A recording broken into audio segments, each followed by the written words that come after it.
The United States Civil War was the costliest conflict in American history, claiming the lives of at least 750,000 people. The sheer scale of the devastation ensured that dealing with the war's consequences would be complicated and contentious. The war did, however, settle two existential questions for the United States. The first was whether a state had the constitutional right to secede.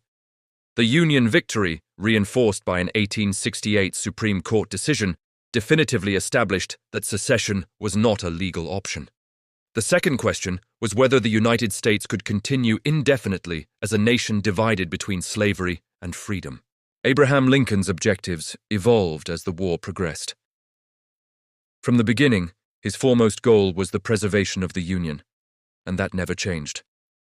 His views on slavery, however, did. In his first inaugural address, Lincoln stated, "I have no purpose, directly or indirectly, to interfere with the institution of slavery in the states where it exists. I believe I have no lawful right to do so, and I have no inclination to do so." Even after the war began and events were not unfolding as he had hoped, Lincoln maintained that restoring the Union came first. In a letter to newspaper editor Horace Greeley, he wrote, "If I could save the Union without freeing any slave, I would do it.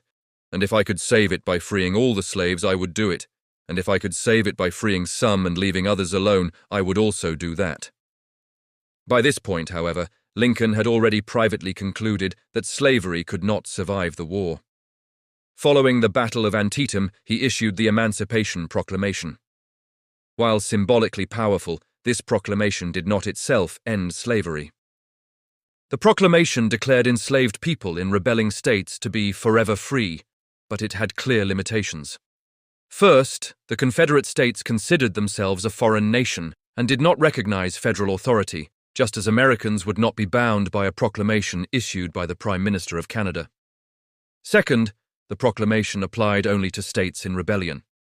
Slave states that remained loyal to the Union, Delaware, Kentucky, Maryland, and Missouri, were exempt and allowed to retain slavery. Slavery was officially abolished in December 1865 with the ratification of the 13th Amendment.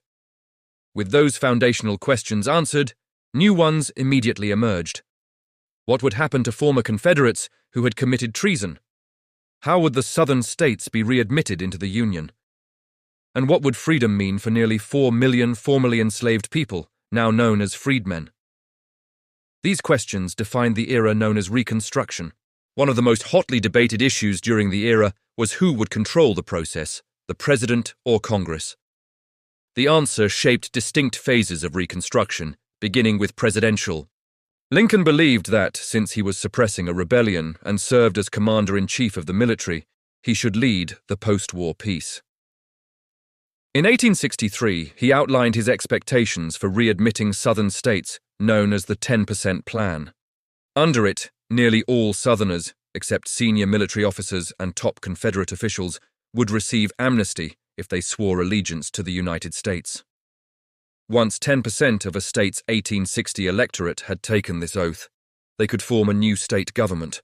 That new government would be required to accept the end of slavery and elect new members of Congress. Once those representatives were seated, the state would be considered reconstructed. What was notably absent from the plan were provisions for treason trials or measures to protect the civil and political rights of freedmen. These omissions were not overlooked. In fact, no senior Confederate leader, not even President Jefferson Davis or General Robert E. Lee, was ever prosecuted for treason. Lincoln's assassination in April 1865 had profound consequences. Had he lived, evidence suggests he would have pursued a conciliatory approach toward the South. One striking example appears in a 1915 Birth of a Nation movie poster that described Lincoln's assassination as the fatal blow that robbed the South of its best friend. Lincoln's death elevated Vice President Andrew Johnson to the presidency.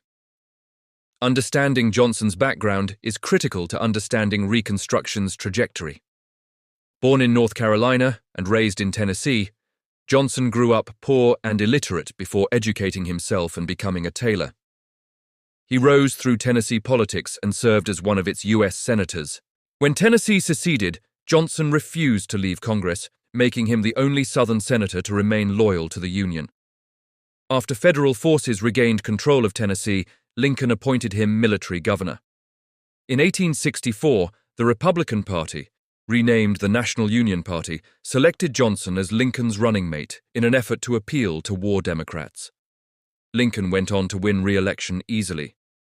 At the time of Lincoln's assassination, Congress was not in session and would not reconvene until December. This left Johnson largely unchecked, and he used that freedom aggressively, often disastrously.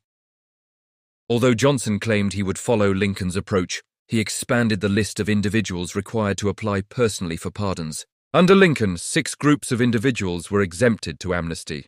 They included Confederate civil or diplomatic officials, those who vacated judicial positions to aid the rebellion, Confederate Army colonels and higher, Confederate Navy lieutenants and higher U.S. congressmen who left to aid the rebellion, U.S. military officers who resigned their commissions to serve the Confederacy, and people who mistreated black prisoners of war or the white officers that led them. Johnson would add several more categories. These included people who left the U.S. to aid the Confederacy, Confederates who were educated at one of the 2 military academies, Confederate-era governors, commerce raiders, federal prisoners, people with $20,000 or more in property, and those who violated previous amnesty oaths. Anyone fit into these categories had to write to Johnson himself for a pardon. While this appeared to be a hardline stance, in practice it was not. He received approximately 15,000 applications nationwide and approved roughly 90%, or 13,500 of them. Even among applicants with multiple disqualifications, approval rates exceeded 80%.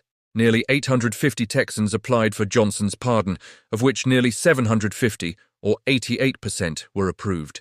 Johnson retained the 10% requirement and mandated ratification of the 13th Amendment, but refused to impose protections for freedmen, leaving that responsibility to the states themselves. Johnson was moving quickly. He did not interfere with the efforts of the former Confederate states. He appointed governors in each one and did not impose many conditions on them. All that he requested of them was to ratify the 13th Amendment and repudiate their state's secession ordinance and Confederate-era debt. This lack of oversight enabled the Southern states to pass black codes, which were essentially laws to keep the freedmen as close to a status of slavery without violating the 13th Amendment. By the time Congress had reconvened in December 1865, all of the former Confederate states, except for Texas, had fulfilled Johnson's demands for readmission. They had drawn up new constitutions and elected new representatives. All that was needed was for them to take their seats in Washington. However, there was a problem. Many of those elected were not new at all, they were just the pre-war leaders. Perhaps the most egregious of this was the election of Alexander Hamilton Stevens. Before the war, he was a U.S. Senator from Georgia, and in 1866, he was elected to return to his old seat. During the war, he was the Vice President of the Confederacy. In that capacity, he gave his cornerstone speech, stating that the Confederacy's cornerstone rests upon the great truth that the Negro is not equal to the white man, that slavery, subordination to the superior race, is his natural and normal condition. It is probably not surprising, then, that Congress rejected his election, along with the election of any former Confederates. These were just 2 examples of how badly Reconstruction had fared under Andrew Johnson.